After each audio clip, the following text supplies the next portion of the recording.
ಒಂದೇ ಥರ ಚಿಕನ್ ಸಾಂಬಾರು ತಿಂದು ಬೇಜಾರಾಗಿರುತ್ತಲ್ವ, ಇವತ್ತು ಚಿಕನ್ ಬಸ್ ಸಾಂಬಾರು ಮಾಡೋಣ ಬನ್ನಿ. ಹೇಗೆ ಮಾಡೋದನ್ನ ನೋಡ್ಕೊಂಡು ಬರೋಣ ಬನ್ನಿ. ಅತ್ಯುತ್ತಮವಾಗಿರೋ ರುಚಿ ಹೇಗೆ ಮಾಡ್ಕೊಂಡು ಬರೋದು, ಏನು ಸಾಮಗ್ರಿ ನೋಡಬೇಕು ಅಂತ ನೋಡ್ಕೊಂಡು ಬರೋಣ. ಮನೇಲಿರೋ ಸಾಮಗ್ರಿಗಳನ್ನೇ ಬಳಸ್ಕೊಂಡು ಅದ್ಭುತವಾದ ರುಚಿ ಚಿಕನ್ ಬಸ್ ಸಾಂಬಾರು ಮಾಡೋಣ ಬನ್ನಿ. ನೋಡಿ, ಚಿಕನ್ ಬಸ್ ಸಾಂಬಾರಿಗೆ ಒಂದು ದಪ್ಪ ಸೈಜ್ ಈರುಳ್ಳಿ ತೊಗೊಂಡಿದ್ದೀನಿ, ರುಬ್ಬೋದಕ್ಕೆ 2 ಗೆಡ್ಡೆ ಬೆಳ್ಳುಳ್ಳಿ ತೊಗೊಂಡಿದ್ದೀನಿ, ಮತ್ತು ಕೊತ್ತಂಬರಿ ಸೊಪ್ಪು ಒಂದು 1/4 ಕಟ್ಟು, ಶುಂಠಿ ಮತ್ತು 1 ಪೀಸ್ ಚಕ್ಕೆ, 2 ಲವಂಗ, ಅರ್ಧ ಸ್ಪೂನಷ್ಟು ಮೆಣಸು ಹಾಕೋತಾ ಇದ್ದೀನಿ. ಎಲ್ಲವನ್ನು ರುಬ್ಕೊಂಡು ಬರೋಣ. ನೋಡಿ, ನೈಸ್ ಪೇಸ್ಟ್ ಮಾಡ್ಕೊಂಡು ಬಂದಿದ್ದೀನಿ. ಈರುಳ್ಳಿ ಎಲ್ಲ ರುಬ್ಕೊಂಡು ಈಗ ಕಾಯೆಲ್ಲ ರುಬ್ಕೊಂಡು ಬರೋಣ ಬನ್ನಿ. ನೋಡಿ, ಅರ್ಧ ಹೋಳು ಕಾಯಿ ತೊಗೊಂಡಿದ್ದೀನಿ. ನೋಡಿ, ಸಣ್ಣ ಮೀಡಿಯಮ್ ಸೈಜದು ಒಂದು 3 ಟೊಮೆಟೊ ಹಾಕ್ಕೊಂಡಿದ್ದೀನಿ. ನೋಡಿ, ಧನಿಯಾ ಮೆಣಸಿನ್ಕಾಯಿ, ಬ್ಯಾಡಗೆ ಮೆಣಸಿನ್ಕಾಯಿ ಹುರಿದಿಟ್ಕೊಂಡಿದ್ದೀನಿ. ಈ ಥರ ಫ್ರೆಶ್ ಆಗಿ ಹಾಕೋದ್ರಿಂದ ಅದ್ಭುತವಾಗಿರುತ್ತೆ ರುಚಿ. ರೆಡಿಮೇಡ್ ಧನಿಯಾ ಪುಡಿ, ಚಿಲ್ಲಿ ಪೌಡರ್ ಹಾಕೋದ್ಕಿಂತ ಈ ಥರ ಹಾಕಿದ್ರೆ ತುಂಬ ರುಚಿಯಾಗಿರುತ್ತೆ. ನೀವು ಒಮ್ಮೆ ಟ್ರೈ ಮಾಡಿ. ನಾನು ಯಾವಾಗಲೂ ಇದೇ ರೀತಿ ಮಾಡೋದು. ಈಗ ಇದಕ್ಕೆ ಸ್ವಲ್ಪ ನೀರು ಹಾಕ್ಕೊಂಡು ರುಬ್ಕೊಂಡು ಬರೋಣ. ನೈಸಾಗಿ ರುಬ್ಕೊಂಡು ಬರೋಣ. ನೋಡಿ, ನುಣ್ಣಗೆ ರುಬ್ಕೊಂಡು ಬಂದಿದ್ದೀನಿ. ಬ್ಯಾಡಗೆ ಮೆಣಸಿನ್ಕಾಯಿ ರುಬ್ಬಿ ಹಾಕಿರೋದ್ರಿಂದ ಕಲರ್ಫುಲ್ಲಾಗಿ ಎಷ್ಟು ಚೆನ್ನಾಗಿ ಕಾಣ್ತಿದೆ, ಗಮ್ ಅಂತ ಇದೆ. ಧನಿಯಾ ಮೆಣಸಿನ್ಕಾಯಿ, ಬ್ಯಾಡಗೆ ಮೆಣಸಿನ್ಕಾಯಿ ಹಾಕಿ ರುಬ್ಬಿರೋದ್ರಿಂದ ಅದ್ಭುತವಾಗಿ ಕಲರ್ ಆಗಿದೆ. ಘಮ ಘಮ ಅಂತ ಸ್ಮೆಲ್ ಬರ್ತಿದೆ. ನೋಡಿ, ನೀವು ಹಾಗೆ ಟ್ರೈ ಮಾಡಿ. ಇದಕ್ಕೆ 1-2 ಸ್ಪೂನಷ್ಟು ಎಣ್ಣೆ ಹಾಕ್ಕೊಳ್ಳೋಣ. ಅರ್ಧ ಹೋಳು ಈರುಳ್ಳಿ ಹಾಕ್ಕೊಳ್ಳೋಣ. ಈರುಳ್ಳಿ ಚೆನ್ನಾಗಿ ಫ್ರೈ ಆದಮೇಲೆ ಒಂದು ಅರ್ಧ ಹೋಳು, ಜಾಸ್ತಿ ಬೇಡ, ಸಣ್ಣದ ಈರುಳ್ಳಿನ ಅರ್ಧ ಹೋಳು ಹಾಕ್ಕೊಳ್ಳೋಣ. ನೋಡಿ, ಈಗ ರುಬ್ಬಿರೋಂಥ ಮಸಾಲೆ ಹಾಕ್ಕೊಳ್ಳೋಣ. ರುಬ್ಬಿರೋ ಮಸಾಲೆನ ಸ್ವಲ್ಪ ಹಸಿ ವಾಸನೆ ಹೋಗೋವರೆಗೂ ಫ್ರೈ ಮಾಡ್ಕೊಳ್ಳೋಣ. ನೋಡಿ, ಈಗ ಹಸಿ ಸ್ಮೆಲ್ ಹೋಗಿದೆ. ಈಗ ಇದಕ್ಕೆ ಚಿಕನ್ ಹಾಕ್ಕೊಳ್ಳೋಣ. ಚಿಕನ್ ಹಾಕ್ಕೊಂಡು ಸ್ವಲ್ಪ ಫ್ರೈ ಮಾಡ್ಕೊಳ್ಳೋಣ.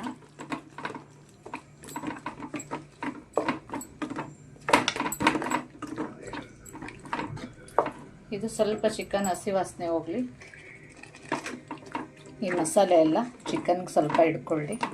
ಈಗ ಇದಕ್ಕೊಂದು ಸ್ವಲ್ಪ ಒಂದು ಅರ್ಧ ಸ್ಪೂನಷ್ಟು ಉಪ್ಪು ಹಾಕ್ಕೊಳ್ಳೋಣ.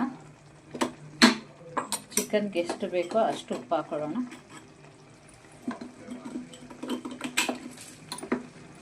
ಒಂದು ಅರ್ಧ ಸ್ಪೂನ್ ಹಾಕ್ಕೊಳ್ಳೋಣ.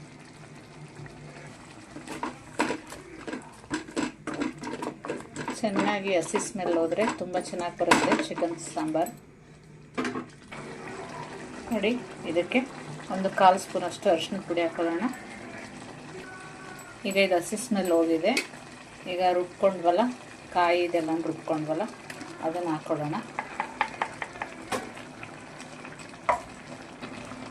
ಎಲ್ಲವನ್ನು ಚೆನ್ನಾಗಿ ಮಿಕ್ಸ್ ಮಾಡ್ಕೊಳ್ಳೋಣ. ಇದು ಸ್ವಲ್ಪ ಹಸಿ ಸ್ಮೆಲ್ ಹೋಗಬೇಕು. ನೋಡಿ, ಈಗ ಮಿಕ್ಸಿಲಿ ರುಬ್ಕೊಂಡ್ವಲ್ಲ ಅದೇ ನೀರನ್ನು ಹಾಕ್ಕೊಳ್ಳೋಣ. ನಿಮ್ಗೆ ಎಷ್ಟು ಅದಕ್ಕೆ ಬೇಕು. ಇದು ಸ್ವಲ್ಪ ಹೇಳಬೇಕು ಅಂದರೆ ಮೀಡಿಯಮ್ ಗಟ್ಟಿನೇ ಇರಬೇಕು. ತೀರಾ ತೆಳ್ಳಗೂ ಮಾಡ್ಕೋಬಾರ್ದು. ತೀರಾ ತೆಳ್ಳಗಿದ್ರೆ ಚೆನ್ನಾಗಿರಲ್ಲ ಇದು.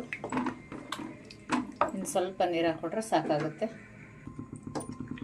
ನೋಡಿ, ಇಷ್ಟು ಹದದಲ್ಲಿದ್ದರೆ ಚೆನ್ನಾಗಿರುತ್ತೆ. ತೀರಾ ನೀರಂಗೂ ಮಾಡ್ಕೋಬಾರ್ದು. ನೋಡಿ, ಇಷ್ಟು ಹದದಲ್ಲಿದೆ. ಇದು ಮುದ್ದೆ ಜೊತೆ ತುಂಬ ಸೂಪರಾಗಿರುತ್ತೆ. ನೀವು ಒಮ್ಮೆ ಟ್ರೈ ಮಾಡಿ, ಹೇಗೆ ಬಂತು ಅಂತ ಗೊತ್ತಾಗುತ್ತೆ. ಒಂದೇ ಥರ ಚಿಕನ್ ಸಾಂಬಾರು, ಚಿಕನ್ ಕರಿ ಅಂತ ಮಾಡೋದಕ್ಕಿಂತ ವಿಭಿನ್ನವಾಗಿ ಮಾಡಿದಾಗ ಎಲ್ರಿಗೂ ಇಷ್ಟ ಆಗುತ್ತೆ. ನೋಡಿ, ಇಷ್ಟು ಗಟ್ಟಿ ಇದ್ದರೆ ಬೆಂದಮೇಲೆ ಇನ್ನೂ ಸ್ವಲ್ಪ ಗಟ್ಟಿ ಬರುತ್ತೆ. ಇಷ್ಟಾದರೆ ಸಾಕು. ನೋಡಿ, ರುಚಿಗೆ ತಕ್ಕಷ್ಟು ಉಪ್ಪು ಹಾಕ್ಕೊಳ್ಳೋಣ. ನೋಡಿ, ಎಷ್ಟು ಕಲರ್ಫುಲ್ಲಾಗಿದೆ. ನಾವಲ್ಲೇ ಮೆಣಸಿನ್ಕಾಯಿ, ಬ್ಯಾಡಗೆ ಮೆಣಸಿನ್ಕಾಯಿ, ಧನಿಯಾ ಎಲ್ಲ ರುಬ್ಬಿ ಹಾಕೋದ್ರಿಂದ ಫ್ಲೇವರ್ ತುಂಬ ಚೆನ್ನಾಗಿರುತ್ತೆ, ಕಲರ್ಫುಲ್ಲಾಗೂ ಇರುತ್ತೆ. ನೋಡಿ, ಎಷ್ಟು ಅದ್ಭುತವಾಗಿ ಕಾಣ್ತಿದೆ. ಚಿಕನ್ ಸಾಂಬಾರು ರೆಡಿ ಆಗಿದೆ.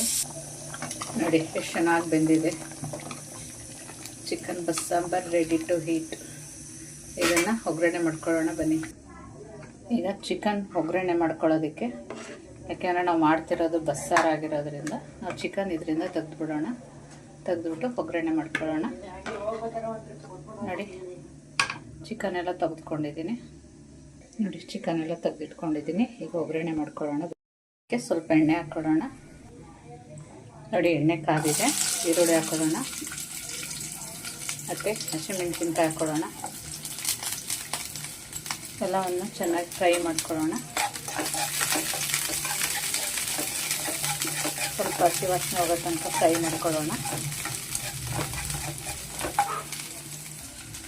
ಇದಕ್ಕೆ ಒಂದು ಅರ್ಧ ಸ್ಪೂನು ಧನಿಯಾ ಪುಡಿ ಹಾಕ್ಕೊಳ್ಳೋಣ.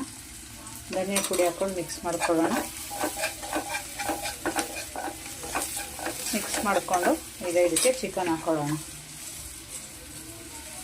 ನೋಡಿ ಚಿಕನ್ ಹಾಕ್ಕೊಳ್ಳೋಣ.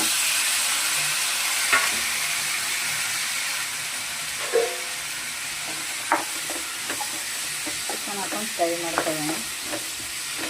ಅದ್ಭುತವಾಗಿರುತ್ತೆ ಈ ರೆಸಿಪಿ. ಒಮ್ಮೆ ಟ್ರೈ ಮಾಡಿ ಹೇಗೆ ಬಂತು ಅಂತ ಕಮೆಂಟ್ ಮುಖಾಂತರ ತಿಳಿಸಿ. ಈ ವಿಡಿಯೋ ಇಷ್ಟ ಆದರೆ ಪ್ಲೀಸ್ ಲೈಕ್ ಮಾಡಿ, ಸಬ್ಸ್ಕ್ರೈಬ್ ಮಾಡಿ, ಕಮೆಂಟ್ ಮುಖಾಂತರ ನಿಮ್ಮ ಅಭಿಪ್ರಾಯ ತಿಳಿಸಿ. ಕೊನೆಗೆ ಕೊತ್ತಂಬರಿ ಸೊಪ್ಪು ಹಾಕೋಣ. ಇದಕ್ಕೆ ಸ್ವಲ್ಪ ಕೊನೆಗೆ ನಿಂಬೆ ರಸ ಹಿಂಡ್ಕೊಳ್ಳೋಣ. ಅದ್ಭುತವಾಗಿರುತ್ತೆ ನಿಂಬೆ ರಸ ಹಾಕೊಳ್ಳೋಣ. ನೋಡಿ ಅದ್ಭುತವಾದ ಚಿಕನ್ ಬಸ್ಟರ್ ಚಿಕನ್ ರೆಡಿ ಟು ಈಟ್. ಮುದ್ದೆ ಜೊತೆ ತಿಂತಾ ಇದ್ರೆ ಆನಂದ ಆಗುತ್ತೆ.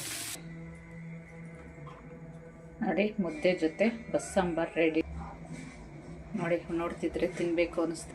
ಅಷ್ಟು ಅದ್ಭುತವಾಗಿರೋ ಬಸ್ಸಾಂಬಾರ್ ನೀವು ಟ್ರೈ ಮಾಡಿ. ನೋಡಿ ಚಿಕನ್ ಒಗ್ಗರಣೆ ಮಾಡಿದ್ವಲ್ಲ ಅದು. ನೋಡಿ ಅದ್ಭುತವಾದ ಚಿಕನ್ ಬಸ್ಸಾಂಬಾರ್ ಮುದ್ದೆ ಜೊತೆ ಸವಿಯಲು ಸಿದ್ಧ. ನೀವು ಟ್ರೈ ಮಾಡಿ ಹೇಗೆ ಬಂತು ಅಂತ ಕಮೆಂಟ್ ಮುಖಾಂತರ ತಿಳಿಸಿ. Thank you so much. Thank you so much. Video ಹೋಗಿ ಬರಲ್ಲ. ನೀವು ಒಮ್ಮೆ ಟ್ರೈ ಮಾಡಿ, ಲೈಕ್ ಮಾಡಿ, ಸಬ್ಸ್ಕ್ರೈಬ್ ಮಾಡಿ, ಕಮೆಂಟ್ ಮಾಡಿ, ನಿಮ್ಮ ಫ್ರೆಂಡ್ಸ್ಗೆಲ್ಲ ಶೇರ್ ಮಾಡಿ. Thank you so much.